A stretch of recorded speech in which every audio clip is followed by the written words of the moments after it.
ಎಲ್ಲರಿಗೂ ಶಾಹಿನ್ ಎಜುಕೇಷನ್ ಚಾನಲ್ಗೆ ಸ್ವಾಗತ. ಇನ್ನೂ ಯಾರೆಲ್ಲ ಸಬ್ಸ್ಕ್ರೈಬ್ ಮಾಡಿಲ್ಲ ದಯವಿಟ್ಟು ಸಬ್ಸ್ಕ್ರೈಬ್ ಮಾಡ್ಕೊಳ್ಳಿ. ಈ ದಿನ ನಾವು ಈ ವಿಡಿಯೋದಲ್ಲಿ ಶಿಕ್ಷಕರ ನೇಮಕಾತಿ ಬಗ್ಗೆ ನೋಡೋಣ. ನೋಡ್ರಿ, ಇದು ಶಿಕ್ಷಕ ಉದ್ಯೋಗಾಕಾಂಕ್ಷಿಗಳಿಗೆ ಸಿಹಿ ಸುದ್ದಿ. 3-4 ತಿಂಗಳಲ್ಲಿ 17,000 ಶಿಕ್ಷಕರ ನೇಮಕ ಅಂಥೇಳಿ ಮಧು ಬಂಗಾರಪ್ಪ ಅವರು, ಅಂದರೆ ನಮ್ಮ ಶಿಕ್ಷಣ ಸಚಿವರಾದಂಥ ಮಧು ಬಂಗಾರಪ್ಪರವರು ಒಂದು ಭರವಸೆಯನ್ನು ನೀಡಿದ್ದಾರೆ. ಈ ಒಳ ಮೀಸಲಾತಿ ಕಂಪ್ಲೀಟ್ ಆದ ತಕ್ಷಣ 17,000 ಶಿಕ್ಷಕರ ನೇಮಕಾತಿಯನ್ನು, ಅದು ಕೂಡ 3-4 ತಿಂಗಳಲ್ಲಿ, ಅಂದರೆ 3-4 ತಿಂಗಳಲ್ಲಿ ಜಲ್ದಿ ನಡೆಯುವಂಥ ಪ್ರಕ್ರಿಯೆಯನ್ನು ಮಾಡ್ತೀರಂತ ಭರವಸೆಯನ್ನು ನೀಡಿದ್ದಾರೆ.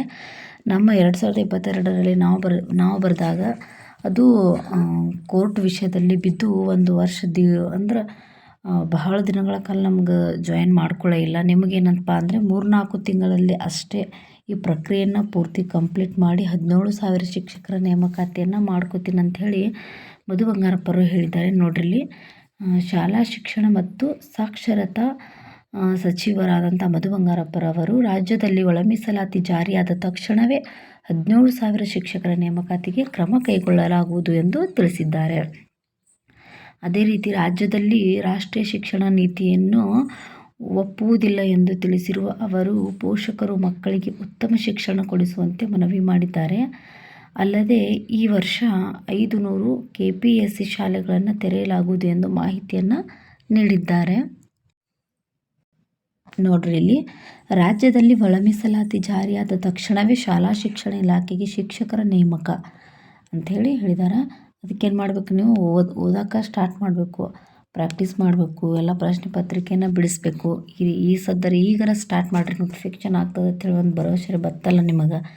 ನೋಡ್ರಿ, 17,000 ಶಿಕ್ಷಕರ ನೇಮಕಕ್ಕೆ ಕ್ರಮ ವಹಿಸಲಾಗುವುದು ಎಂದು ಶಾಲಾ ಶಿಕ್ಷಣ ಮತ್ತು ಸಾಕ್ಷರತಾ ಸಚಿವರಾದಂತಹ ಮಧು ಬಂಗಾರಪ್ಪರವರು ಒಂದು ಭರವಸೆಯನ್ನು ನೀಡಿದ್ದಾರೆ.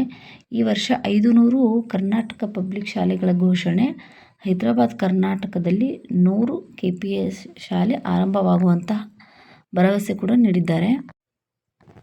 ನೋಡ್ರಿ, ಮತ್ತಿಲ್ಲಿ ರಾಜ್ಯದಲ್ಲಿ ಒಳ ಮೀಸಲಾತಿ ಜಾರಿಯಾದ ತಕ್ಷಣವೇ ಶಾಲಾ ಶಿಕ್ಷಣ ಇಲಾಖೆಗೆ 17,000 ಶಿಕ್ಷಕರ ನೇಮಕಕ್ಕೆ ಕ್ರಮ ವಹಿಸಲಾಗುವುದು.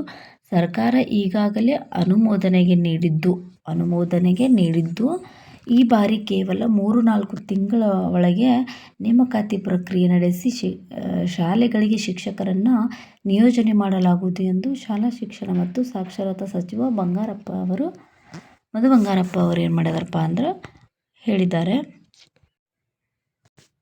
ಅದಕ್ಕೆ ನೀವೇನು ಮಾಡಬೇಕು, ಓದೋಕೆ ಸ್ಟಾರ್ಟ್ ಮಾಡಬೇಕು. ಈಗ ನೋಟಿಫಿಕೇಷನ್ ಆಗ್ತದೆ ಅಂಥೇಳಿ ಒಂದು ಕ್ಲಿಯರಿಟಿ ಸಿಕ್ತು. ಅದಕ್ಕೇನು ಮಾಡಿರಿ, ನೀವು ಓದೋಕೆ ಸ್ಟಾರ್ಟ್ ಮಾಡಿರಿ. ಎಲ್ಲರಿಗೂ ಥ್ಯಾಂಕ್ ಯು.